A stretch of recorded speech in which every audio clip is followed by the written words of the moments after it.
Welcome to The Get Fit Guy, featuring your quick and dirty tips for shaping up and slimming down. If you listen to episode 2, then you know all about the major muscle groups and how to begin weightlifting. So in today's episode, I'll explain how to use weightlifting machines and give you a sample machine workout.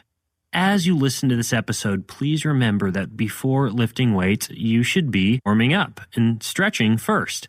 Pay attention to the recommended sets and repetitions, and don't plan any other big workouts such as running up the side of a mountain or digging up your vegetable garden on the same day that you're trying the workout I recommend in this episode. You'll thank me later. Finally, if you have no clue what I'm referring to when I say sets and repetitions, you should listen to the episode number 2 entitled How to Start Weight Training. Now, when you first walk into the gym and there are dumbbell rows and barbell racks, complex machines, big balls, little balls, half balls, it can make weightlifting seem like a pretty intimidating and confusing affair. So in this episode, you're going to learn the best place to start with weightlifting machines. Now, I'm not saying that weightlifting machines are the only way to get fit, but they are an excellent tool to teach your body how to move properly. When you first begin weightlifting, your muscles and your joints will need to lift manageable loads. At least that's if you want to get out of bed the next morning. You'll also need to use simple to perform introductory movements. As a personal trainer, I've found that if I hand people dumbbells, barbells, and medicine balls when they first begin a weightlifting program, it's a bit like Bambi on ice. Awkward, uncomfortable, and even a bit risky. For these reasons, the best place to begin for the first 6 to 8 weeks of your program will be with machines. Comprised of a series of adjustable weights, pulleys, and levers, a weight machine will guide your body through a basic movement, while still making you do enough work to get good results. Because a machine has those pulleys and levers, all you have to do is move your joints through a guided movement, with very little guesswork about what all your different body parts should be doing. In other words, you can focus on fitness and not on having to balance, jump, duck, lunge, twist, or do any of those other potentially brain and muscle confusing movements. Most gyms have enough machines to target each of those pulling and pushing muscles that were discussed in episode 2. Here are my 5 quick and dirty tips for utilizing machines. Number 1, adjust the seat.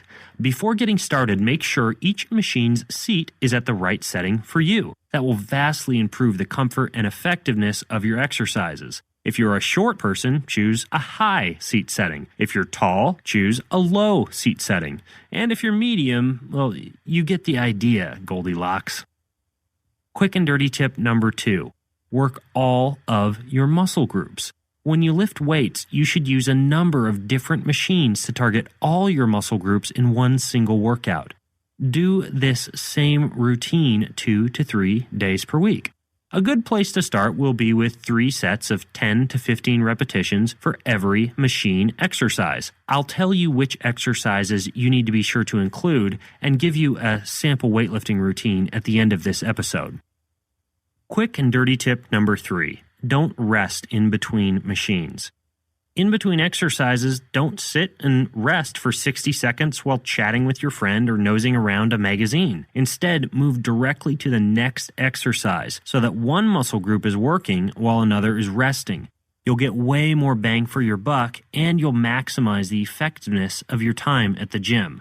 Just make sure to wipe up after yourself as you go. Quick and dirty tip number 4. Follow the rule of 3. If, after doing 12 reps, you feel like you could keep going for more than 3 reps above that, such as doing 15 reps, then you should probably increase the weight a little. And you can easily change the weight by moving a pin up and down the stack on the weight machine. If you can't get within 3 reps of 12 without having to stop and rest, then you should probably decrease the weight or make an appointment with a really good massage therapist to work on you the next day. Quick and dirty tip number 5. Remember to breathe. If you don't breathe while lifting weights, you can build up potentially dangerous internal pressure. So follow this simple rule. Breathe out while you're pushing something away from you or pulling something towards you, and breathe in while you're returning that something back to its original position. That is actually a pretty good rule to follow whether you're picking up a box in your garage or using a weightlifting machine. Another easy way to remember this is exhale when you exert. Now that I've given you my top 5 tips for using weightlifting machines, here is a sample routine to get you started. Exercise number 1, machine chest press. For this upper body pushing machine, you sit down, grip a pair of handles, and then push your arms out and away from your body. Exercise number 2, machine pull downs. For this upper body pulling machine, you sit down, lean back, and then pull a bar down towards your torso until the bar touches your chest. Exercise number 3, machine shoulder press. This is very similar to the chest press, except you press up instead of out. Exercise number 4, machine seated rows. For this upper body pulling machine, you'll be doing the exact opposite motion of the chest press by pulling the weight towards your body. Exercise number 5, machine leg press. Consider this your lower body pushing exercise. Lie down, bend your knees, plant your feet on a platform, and simply press your legs away from your body. Exercise number 6, machine leg curls. There are 2 variations of this low body pulling machine. On one variation of the machine, you're lying on your stomach with a pad against the back of your ankles and contracting your leg muscles to bring your heels towards your butt. On the other variation of this machine, you're doing the same movement, but you're sitting down rather than lying on your stomach. Exercise number 7, machine abdominal crunches. Here's your core exercise. On this machine, a pad is placed against your chest, and you contract your abdominals to move the pad forward, and then let the pad move slowly back to its original location. For a good video of each of these exercises, just go to bodybuilding.com, where there's a handy little search function that lets you search for machine-based exercises only. And no, you do not have to be sprinkled with gold dust and wearing tight spandex to be able to justify going to bodybuilding.com.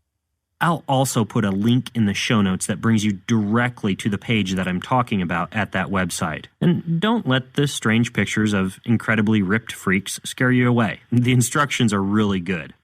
Best of luck as you get started with weightlifting. In future episodes, I'm going to tell you all about the different styles of weightlifting that can be used for everything from muscle building to firming and toning to fat burning, and in no time flat, you'll be ready to run for the governor of California. Okay, maybe not, but at least you'll vastly enhance the effectiveness of your workouts, and that's what I'm here to teach you.